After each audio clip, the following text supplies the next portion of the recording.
இருக்கிறாங்கண்டா திருமண பந்தத்துக்காக வேண்டி அந்த அவருடைய உண்மையான செய்திகளை சொல்லத்தான் வேணும். அதை சொல்றது புறம் கிடையாது, கீபத்துல சேராது, அது அமானிதம், அதை சொல்லி ஆக வேண்டும்.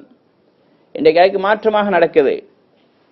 இப்ப பக்கத்து வீட்டுக்கார பெண் நல்ல பெண், சாலிஹான பெண், அவங்கள பத்தி விசாரிக்கப்பட்டா இப்ப நாங்க மாத்தி சொல்கிறோம், இல்ல அவள் மோசமானவள், ஊர்ல தெரியாத ஆம்புலியலே இல்ல, வாயாடி, அப்படியானவள் இப்படியானவள், மார்க்கத்துல பலகீனமானவன் எல்லாம் சொல்லுவாங்க. ஆனா உண்மையில் அவள் அப்படி அல்ல, பேணுதலான பெண். அதுக்கு பிறகு சொல்லுவாங்க, அவங்க சொல்ல நல்ல காலம் உங்கள்கிட்ட வந்து கேட்டோம், எங்களுக்கு கிடைச்ச செய்திகள் வித்தியாசமா இருந்துச்சு, நீங்க சொன்னதுக்கு பிறகுதான் எங்களுக்கு விளங்குது உண்மையில அவங்க நல்லவங்க இல்லைன்னு சொல்லி. வேற யாராவது இருக்கிறாங்களான்னு கேட்டா அவங்க சொல்ல எங்கட சகோதரனுடைய மகள் ஒண்டிக்கிறா, அல்ல எங்கட மகள் ஒண்டிக்கிறா, அல்ல எங்க தாத்திர மகள் ஒண்டிக்கிறாள். இவர் ஐடியாவே தான், அங்கால இந்த குழப்பி அங்கால உடைச்சு இங்கால கொடுக்கணும். எங்கட தாத்திர மகள் நல்ல பெண், அவளுடைய பார்வையை கீழே தாழ்த்தினா உயரவே மாட்டாது, அவள் அமைதியானவள், பூச்சி மாதிரி, வீட்டில் இருக்கிறதே தெரியாது. ஆனா இவள் தான் வாயாடி, இவள் தான் ஊர்ல இருக்கிற ஆண்கள் எல்லாருக்கும் இவளை தான் தெரியும். ஆனா இவளை பத்தி புகழ்ந்து சொல்றாங்க. அடுத்த பெண்ணை பழிச்சு கூறின காரணம், இந்த பெண்ணை அங்க முடிச்சு கொடுக்கும், நல்ல ஒரு இடம் உண்டு, வசதியான இடம், வெளிநாட்டு மாப்பிள்ளை, அல்ல வெளியூர்ல நல்லா சம்பாதிக்கிறார், சொந்த வாகனம், கடை இருக்குது, இந்த மாப்பிள்ளை விடக்கூடான்னு சொல்லி அந்த பெண்ணை பழிச்சு கூறி தங்களுடைய குடும்பத்து பெண்ணை உயர்த்தி பேசுறோம் என்று சொன்னால் இது அமானிதத்துக்கு மாற்றமானது, இது மோசடி, இது ஹியானத், இது நிஃபாக், முனாஃபிக் தனத்தை சேர்ந்தது. இன்றைக்கு இது பரவலாக எங்களை சமுதாயத்தில் நடக்குது. எங்களோட ஊர்ல நடக்குதோ தெரியாது, ஆனா வேற பல ஊர்கள் இந்த பிரச்சனை இருக்குது. இதெல்லாம் முனாஃபிக் தனத்துடைய அடையாளங்கள். முனாஃபிக் என்று சொன்னா இன்றைக்கு நாங்க நினைக்கிறது எங்கட ஊர்ல எங்கட காலத்தில் இது இல்ல, ரசூலோட காலத்தில் இந்த முனாஃபிக்கள் மட்டும்தான், அப்படி அல்ல. அடுத்த நபி ஸல்லல்லாஹு அலைஹி வஸல்லம் சொன்னாங்க, முனாஃபிக் அடையாளங்கள் 3: பேசினா போய் சொல்லுவாங்க, நம்பினா மோசடி செய்வாங்க, வைதா காஸம ஃபஜர, வாதிட்டால் வாக்குவாதம் செய்தால் அவங்க என்ன செய்வாங்க, கெட்ட வார்த்தைகளை பாவிப்பாங்க. சும்மா பேச்சுவாக்குல கொஞ்சம் வார்த்தை கொஞ்சம் இதாயிட்டுண்டா கெட்ட வார்த்தைகள், தூசணமான வார்த்தைகள், ஏசி பேச தொடங்கிடுவாங்க. சின்ன பிரச்சனைக்கு ஏசுறது, திட்டுறது, பதுவா செய்யக்கூடிய தன்மை வந்துட்டு இது முனாஃபிக் தனத்துடைய அடையாளம். இன்னொரு வாயத்துல வைதா வாத் அஹ்லஃப், வாக்குறுதி அளிச்சா மீறிடுவாங்க, வாரன்னு சொல்லுவாங்க வரமாட்டாங்க, ஒரு காரியத்தை செய்யறன்னு சொல்லுவாங்க கொடுக்க மாட்டாங்க. உதாரணமாக ஒருத்தருக்கு காசு கொடுக்கணும், நாளைக்கு தாரேன் அல்ல வார வாரம் தாரேன்னு சொல்றாங்க, ஆனா கொடுக்க மாட்டாங்க, ஏமாத்திடுவாங்க. இதே மாதிரி ஆண்கள்கிட்டையும் பெண்கள்கிட்ட தன்மை இருக்கும் என்று சொன்னால் அது அல்லாஹ் சொல்றான், இது முனாஃபிக்தனம். வல் முனாஃபிகூன வல் முனாஃபிகாத்து பஅதுஹும் அவுலியா பஅத், ஆண்களே முனாஃபிகீன்கள் இருக்கின்றார்கள், பெண்களே முனாஃபிகீன்கள் இருக்கின்றார்கள், இவர் சிலருக்கு சிலர் உதவியாக இருக்கின்றார்கள். இவங்க அல்லாஹ் தஆலா சொல்கிறான், நன்மை ஏவ மாட்டார்கள், தீமையை தடுக்க மாட்டார்கள், மாறாக பாவத்தை ஏவுவார்கள், பாவமான காரியங்களை செய்யும்படி ஏவுவார்கள், நன்மையான காரியங்களை தடுப்பார்கள். இது முனாஃபிகீன்களுடைய அடையாளமாகும். இன்றைக்கு எங்களுடைய சமுதாயத்தில் தன்மைகள் இருக்கின்றது. இன்றைக்கு நாங்க முனாஃபிக் தனத்தை பத்தி, முனாஃபிக்கை பத்தி பேசுறதே இல்லை. இது எங்களுக்குள்ளால் ஏற்பட்ட மிகப்பெரிய ஒரு வீழ்ச்சி.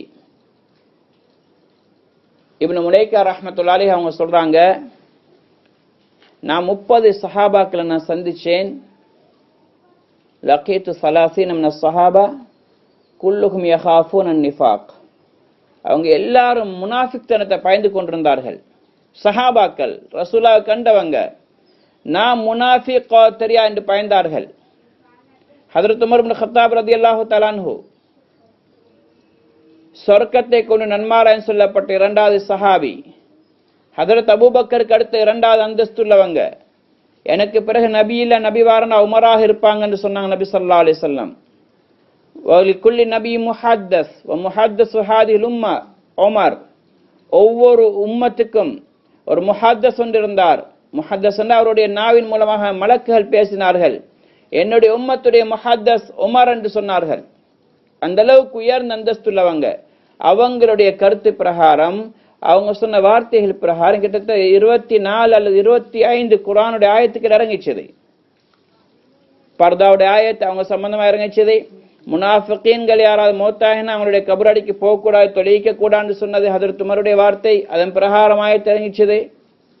இதே மாதிரி எத்தனையோ ஆயத்துக்கள் ஹதரத் உமர் ரலியல்லாஹு தன்னுடைய கருத்து பிரகாரம் இறங்கிச்சது. அந்த அளவு உன்னதமான சஹாபி தான் முனாஃபிக் என்று பயந்தாங்க. ஹுதைஃபா ரலியல்லாஹு தஆலா அன்ஹு சாஹிபு சிர், ரசூலுல்லாஹ்வுடைய ரகசியங்கள் ஒப்படைக்கப்பட்ட சஹாபி. அவங்களிடத்துல முனாஃபிகீன்களுடைய லிஸ்ட பட்டியலை கொடுத்திருந்தாங்க. ஹதரத் உமர் ரலியல்லாஹு தஆலா அன்ஹு அவங்கள்ட்ட போய் கேட்குறாங்க, நான் லிஸ்ட்ல யார் இருக்கிறாங்க நான் கேட்க மாட்டேன், ஏன்னா உங்களுக்கு சொல்றதுக்கு அனுமதி இல்லை.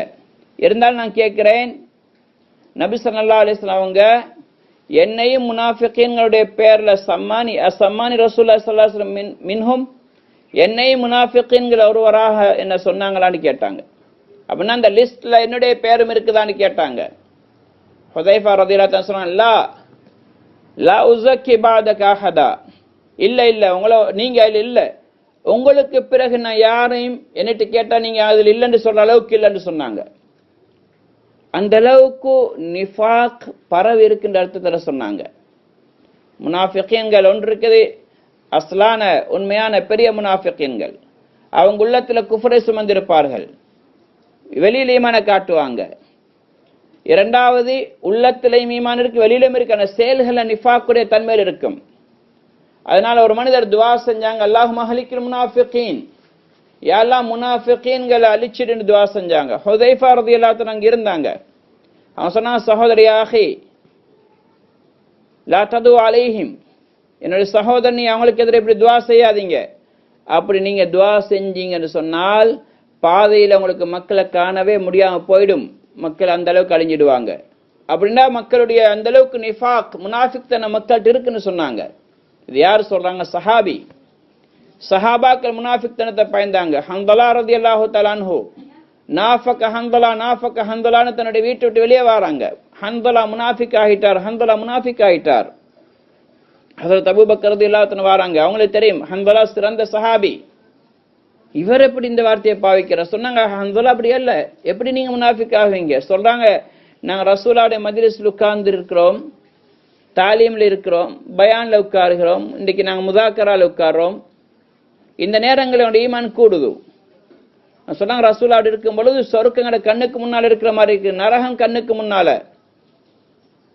ஆখিরাவுடைய பயம் இருக்குது.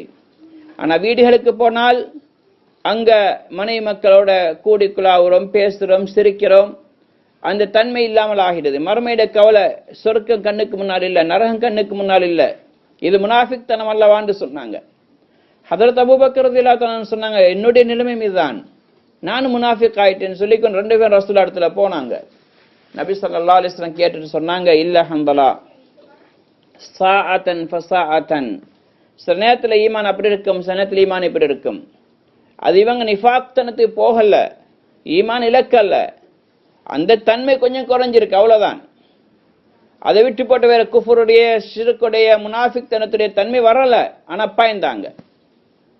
சொன்னாங்க, நீங்க என்கிட்ட இருக்கிற மாதிரி உங்களோட வீடுகளிலும் இருப்பீர்கள் சொன்னால் லஸாஃபஹக்கும் மலாயிகா, மலக்குமார்கள் உங்களுடைய ஃபுருஷிக்கும் ஃபித்துருக்கிக்கும், உங்களுடைய பாதைகள்ல, உங்களுடைய பெட்டுகள்ல கூட, உங்களோட கட்டில்ல கூட உங்களோட முசாஃபா செய்வாங்கன்னு சொன்னாங்க. ஆனா அவ்வாறு இருக்க முடியாது.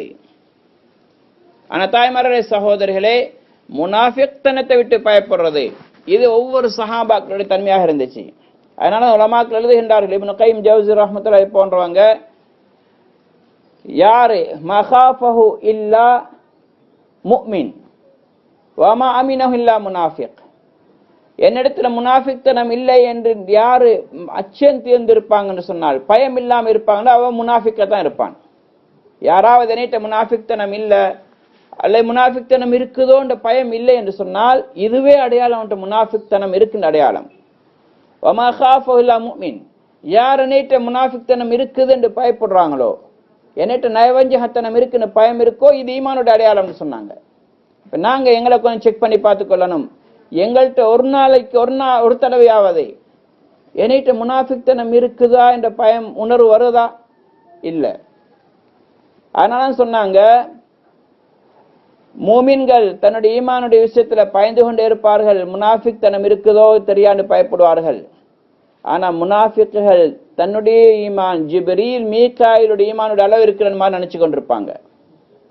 என்னுடைய ஈமான் பூர்த்தியானது, இதுல எந்த சந்தேகம் இல்ல, நான் உறுதியான ஜிப்ரீல மாதிரி மீகாயில மாதிரி அப்படின்னு நினைச்சு கொண்டிருப்பாங்க. இது முனாஃபிக் தனத்துடைய அடையாளத்தில் ஒன்றுன்னு சொன்னாங்க. இன்னைக்கு எங்களோட வாழ்க்கையில் எவ்வளவு இருக்கு? அதனால நபி ஸல்லல்லாஹு அலைஹி வஸல்லம் சொன்ன அடையாளங்களை நாங்க வச்சு பார்க்க வேண்டும். அல்லாஹ் தஆலா குர்ஆனின் ஆரம்பத்தில் சொன்ன மாதிரி